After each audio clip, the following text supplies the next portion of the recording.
To learn about the off-grid lifestyle and to be inspired to live your dreams, click subscribe so you don't miss anything. Hit the bell notification.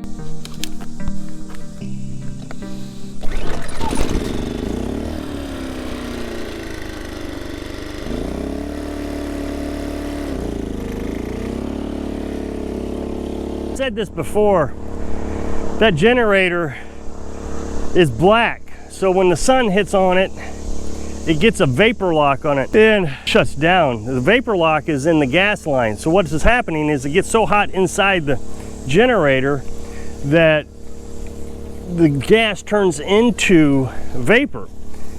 Now, that might be my fault. I put a fuel filter inside the gas line, and it seems like that's where it's getting the vapor locks. So I have to take the cover off of it so it stays cool enough to run.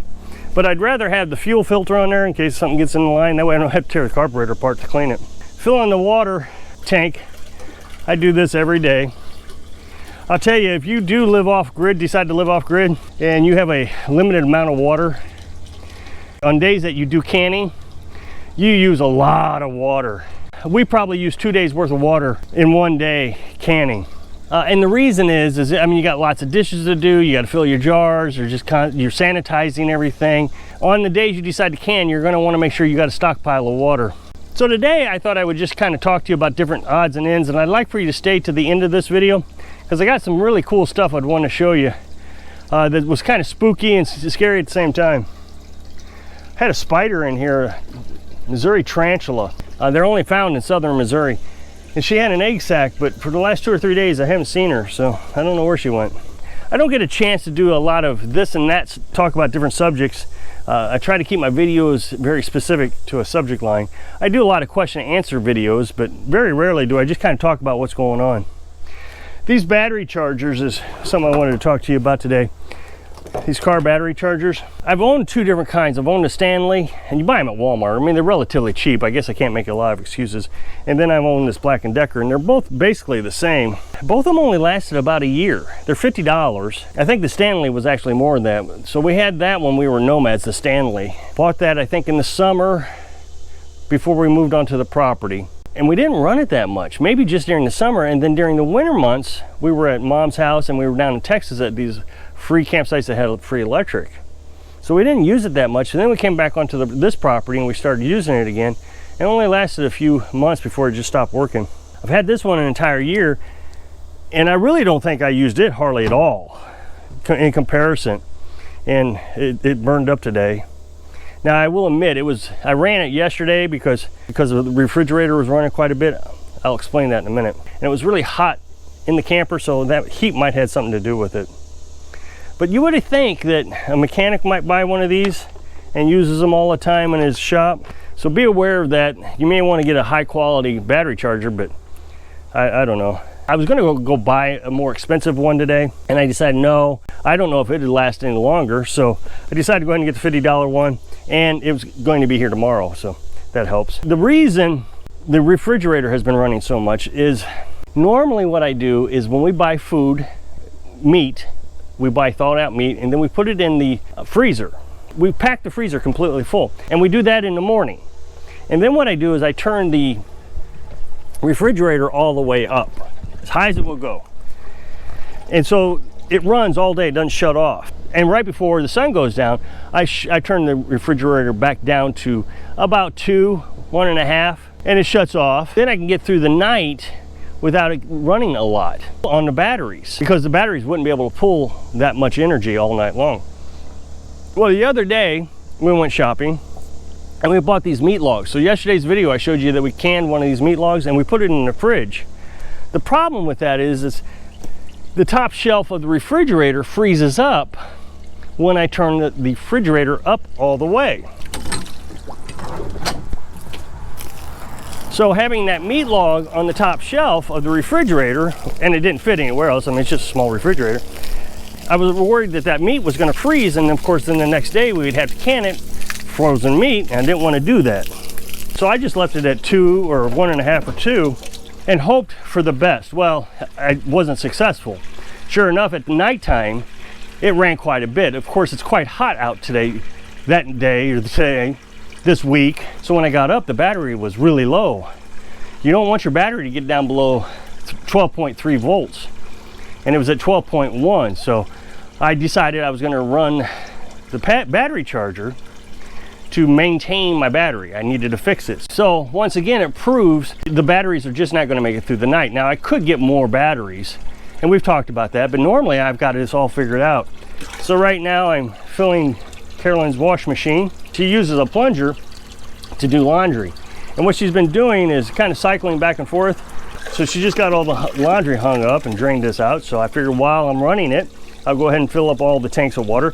And then she made these lids for it, so we can just put the lid on top of it so bugs and stuff don't get into it. And then she's got her laundry.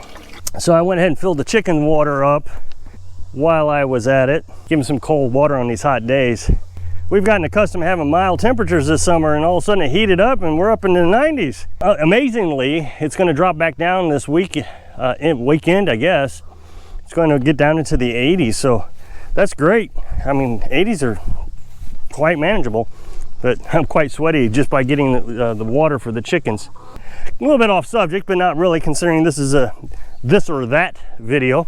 I made a video a while back where I showed you the plastic that I use to make my teeth, but I didn't show you how to make my teeth. Of course, there was a lot of feedback on that video. Got a lot of subscribers on that video. A lot of people wanted to know how to make your teeth.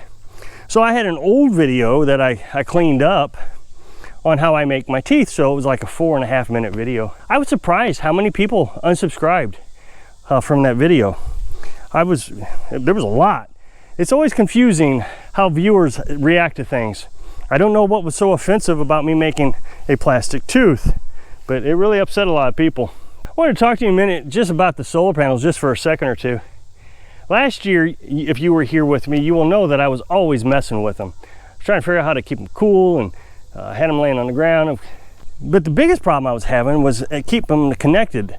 The wires were getting corroded, and I just had a lot of problems. Well, I've resolved all those problems this year. I mean, I haven't had one single issue with these things. They've just done their job every day.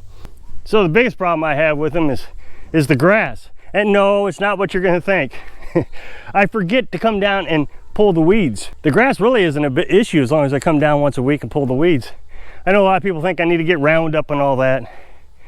We've used vinegar in the past, vinegar and soapy water. That works best for us. But Roundup just went through a huge lawsuit with all those chemicals, and I don't understand it, but I guess they still use the chemicals, so not interested in using that. Had a little problem with my camera, and so I was fixing it, and I heard something down in the woods, and I looked down here and I saw something, and I thought, holy cow. I don't know if you can see it in the camera, but right down there is a big black snake. I'm thinking, man, dang it. I was hoping I got rid of those guys with the snake away that I put around the chicken coop. I was hoping that they would stay away. And I thought, well, this is still pretty far down here, but I could see it from the chicken coop. Thought maybe it would have been interested. And I don't know if you know this, but there are 3 types of snakes. There's small snakes, big snakes, and sticks that look like snakes. Yeah, I saw it moving and everything when I was up there. And it kind of brings me to the point of what I wanted to talk to you. Earlier I said stick to the end because I got something really cool to show you. About 2 or 3 days ago I made a video and I was talking about how I wanted to up our security system. Right now we have this little owl that squeals, lets us know if there's something down by the chickens. And I was talking to you how you don't need to be paranoid about security system. What I have here, and I'm going to make a little noise. I know it aggravates people when I play this thing, but I have this rechargeable owl right here. And you see it flashes lights at night. That really lights up the area. And it makes this huge noise. Well, we can hear that at the house. That's a pretty effective alarm, but we have not heard it. Now I've put it in front of the gate here on the chicken run because I figured that's where we're most vulnerable. Now, as you know, we leave the meat chickens outside in the run. All the egg chickens we put away. But I wanted to up our security system a little bit and do better. So we were talking about different kinds of cameras that we might be able to get, motion sensor lights and all that. But the alarm squeals so loud that I don't think we need a light on top of it. I want the alarm to squeal out here so it scares whatever it is away. And I think it works. I mean, we really don't seem to have a huge problem with it. But I thought I need to check. I just need to make sure that what we've got going on is working. So I bought a trail cam, but I really like it. It's high quality film. It's day and night, infrared light. I really like it. So I ran it last night, and this is what we got.